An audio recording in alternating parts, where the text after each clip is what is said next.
friends, welcome. This is Dr. Heather coming to you live from Ask Dr. Heather. I am here at the Palace in Louisville, Tennessee. Super excited to have an amazing guest with me. I am here with Carrie Holman-Luz from Huntsville, Alabama. I hope you guys are having a great day.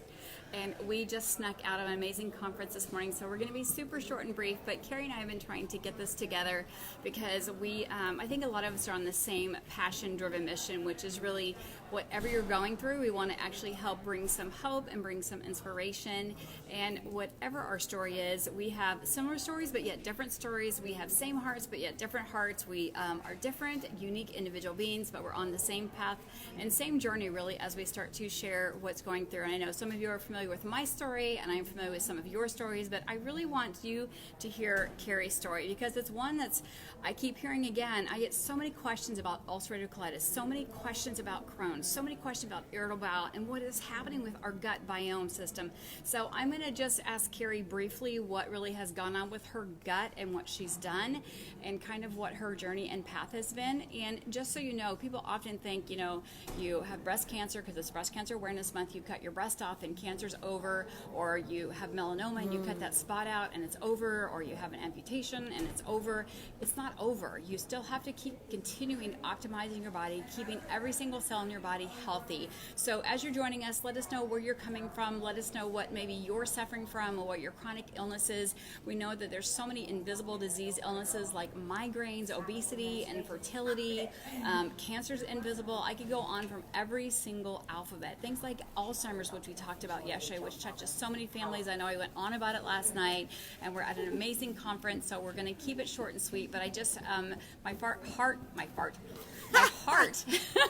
we're talking about gut stuff here today. My heart has been really pulled towards Carrie's story, and I really want you to hear from her today of kind of what she's been through, what her journey is. But if you follow her at all, she always has a smile on. She always turns towards God and her mission and towards the ultimate healer and just whatever she's gone through. And she's gone through a lot of challenges that most people probably would not even face, having her colon cut out, going through infertility treatments, and she's still smiling and she's still walking a strong, faithful walk. But Carrie, just walk us through kind of what's your last really 3 or 4 years have been about. And she just kind of said this really started 11 months after she got married. So oftentimes we hear about autoimmune diseases being kicked off, just short after short, a short stressful event, and whether it's happy or sad, our body has the same exact response to it. So whether you win the lottery or somebody dies, or whether you get married or you bury somebody, it's the exact same stress response in your body. So 11 months after she got married, what happened?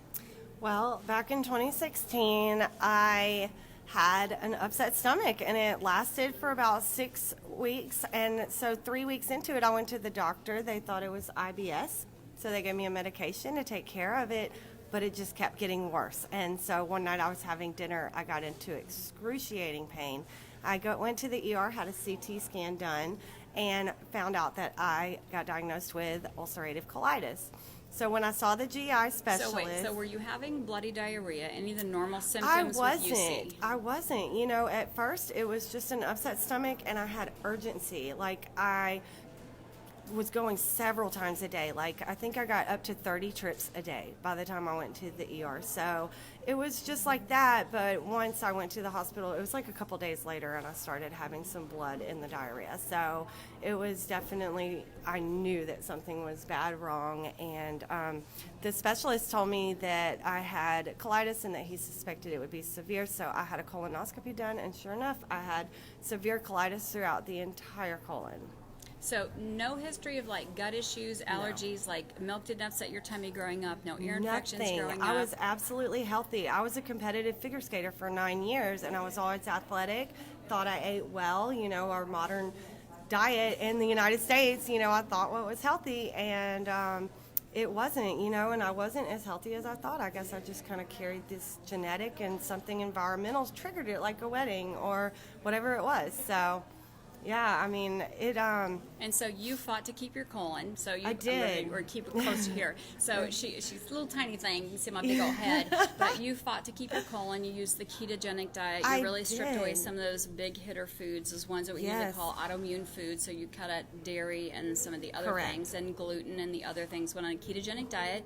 You lost some weight. It cut out some of the inflammation. Correct. And at one time, your doctor actually said, "Let's try to save the colon." He took that off the plate for a while. Correct. Yeah, Okay. he took it off the plate. So once I got into a ketogenic lifestyle, I also started eating all organic, clean, cut out dairy, like she said.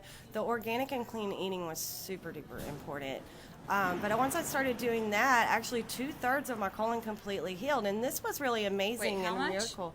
2/3 of my colon completely healed, and So, guys, yeah. I want you to hear that the colon turns over all the time. It sheds all the time. So the body's meant to heal. Like if she breaks her leg, it's supposed to heal. If her husband needs a kidney, there's a chance that she could give him a kidney. I mean, your body's supposed to heal in the right situation when you give it the right nutrients. Your body is its own pharmacy in the right situation. But sometimes there's too much damage, and just sometimes there's not enough resources. We do live in an overstimulated, over toxic world. We don't have enough soil, density. I talk about all the time that we used to have 18 inches of topsoil. Now we only have 11, even with the highest organic food. So even eating the best diet, she had a great reversal of it. But what ultimately ended up happening is that you did have to have some. I did. So, I was able to maintain that and was symptom free for like over a year. But my doctor wanted me to get on a new medication that was going to completely suppress my immune system. So I did a flu and pneumonia vaccine. The flu vaccine, which I was kind of, had a little bit of a reaction. I have an overactive immune system. So when I did the flu vaccine, it actually flared my entire colon back up within 3 days. I went into Vanderbilt Hospital for 28 days and I had a full colectomy. So my colon is gone. So that was a little bit emotional. So I know that, It that, again, was. being Breast Cancer Awareness Month, a lot of women go through some emotional things, thinking about having their breasts taken off, or men go through this having testicular cancer. So, talking about, you guys know that I've had above knee amputation. So, Carrie, having your colon taken out, knowing that now you have a nice little cute bag that you can Yes, wear and I do. decorate and wear proudly, because it's an amazing alternative to the do. other lifestyle you That's had, which was exactly being right. bedridden or being in the bathroom 20 to 30 times a day, which can be very, very isolating. Not knowing what to eat, when when the bathroom's going to call you is a very isolating. I've had patients who fought this. So tell me how you've really wrapped your head around that and how Well- you put your mindset towards that. Well, whenever I had my surgery, I decided, within the days leading up to the surgery, that if I was going to have this surgery done, that I was going to turn it into something good. I was going to create a purpose with it. That helped me to cope, was to find a purpose through the situation, and that's exactly what I've done. I have shared my journey publicly. I wear my bag out so that other people can see it and ask questions, and that raises awareness, and it just really makes me feel good to share my journey and to show people the strength that God can give you and the strength that you can get when you live a healthier lifestyle, which I've continued with the ketogenic lifestyle and eating clean and all that kind of stuff. I do my best. Sometimes, it's hard, guys, but, It's not about perfect. it's not. Don't mess up good for perfect. Yeah, and I think when you're fighting something, a chronic illness, if you're doing the best that you can and the outcome still is what you didn't want to have happen, like she didn't want to have her colon taken out, but Right. she did the best she could. She did the action steps that she can. Ultimately, you have to make that decision, and sometimes the doctors make the decision for you. But when you do everything you can, then you have to say, you know what, this is the next step, and I'm going to live with that and live with pride with that. And I'm going to Exactly. turn my pain into a purpose, and her purpose is inspiring other women, children. There's children walking around with ileostomy bags or J bags or other things walking around.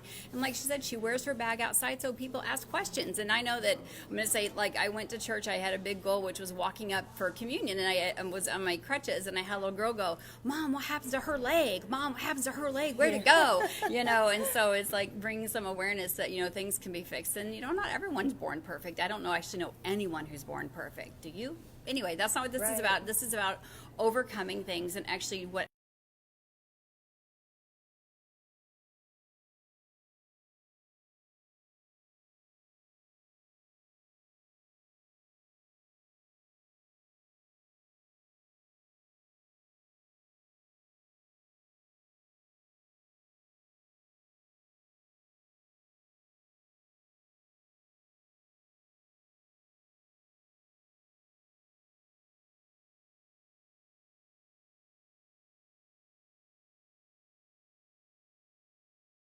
And I was trying to adjust to that lifestyle. I also got hit with a pretty hard diagnosis, so I've been coping with that for 11 months now. And I'm doing quite well, I think. I am. Absolutely. So what part of your body has been affected? The entire lower region of my body, from the waist down. So it started out in the pelvic area where they cut to take the colon out. It spread around to my right side, down both legs, and up my lower spine. And so there's also been some fertility issues that go along with that, because we're talking about everything in the Yes. pelvic area. Oh, yes, everything in the pelvic area. So, it's possible that I have scar tissue. I have a lot of inflammation that's like regional inflammation. So I have being in a ketogenic lifestyle, I have low overall inflammation markers at like a 1.9. But even when my colon was flared completely up, I still had like all that inflammation was just combined to that central area. So I kind of have probably a lot of that going on, which leads to an infertility issue. Yeah. So we want to thank Carrie for joining us today. We're going to get back into our conference because we've been trying to make this happen, and we want to be respectful to our speakers today.